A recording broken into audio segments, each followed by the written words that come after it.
We have a packed agenda for this week's Congressional Corner with some international headlines taking the spotlight. Joining me now, the Honorable Representative from the state of Texas, Congressman Ted Poe. Good morning and thanks for being here. Good morning, Jose. Let's start out with Afghanistan. You know, a U.S. soldier accused of gunning down 16 people in a village over the weekend.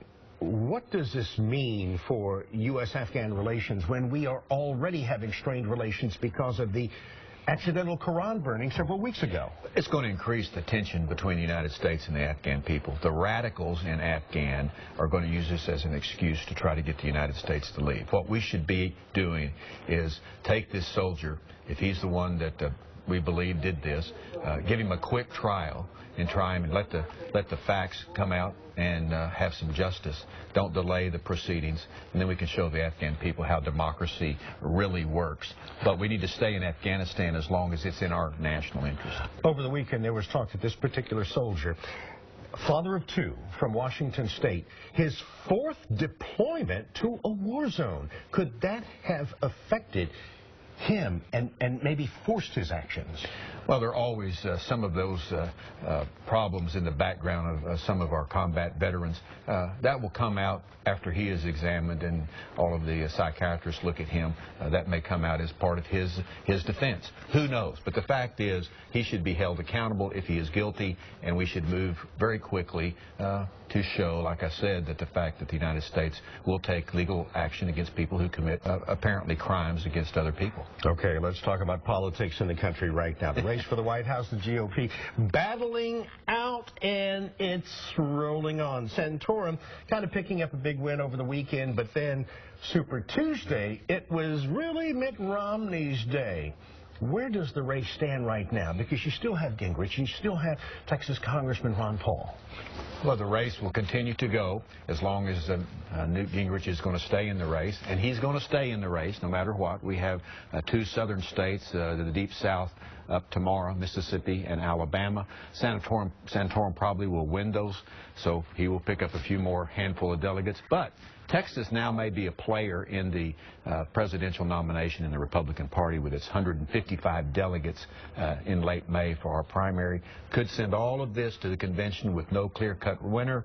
Then it would go to what we call a brokered convention, and the convention would have to decide who is actually going to be the nominee. Has it really hurt our state by not having taken part in the primary until later in the month of May? It's unfortunate that we did not make that decision, have our primary the first Tuesday in March as it was scheduled to be, but now we probably will still be a player because no one has the clear majority, the clear will of the Republican Party in the United States. So it'll work out okay for Texas. Now, what about the rumblings that our governor might be joining Newt Gingrich on a ticket if Newt makes it that far? Well, that's just one of the rumors that are going around. We don't know who any of the vice presidential candidates would be. My pick, of course, is Rubio from Florida. I've got my vice presidential pick. I just don't have the presidential pick yet. Okay, let's talk about health care. When the debate goes before the Supreme Court, and both sides are going to be arguing, you want cameras in the U.S. Supreme Court. Never done before. That's correct. But I had used, when I was a judge here, I had cameras in the courtroom during certain trials. It worked out. Other judges have tried this in the United States. It works very well. Let me explain the reason for that. If you are sitting in the courtroom, the Supreme Court, you can watch those proceedings, the most important court in the world, getting ready to decide one of the most important cases in our history. But if you're not there, you can't see what takes place.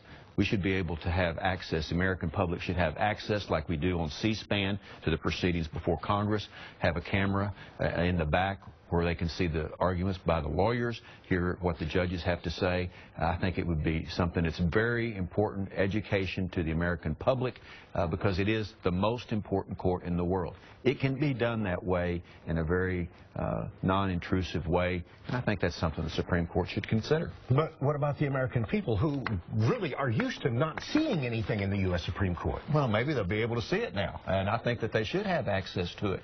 I have been there. People who've been there understand how important these proceedings are, and the courtroom is very small.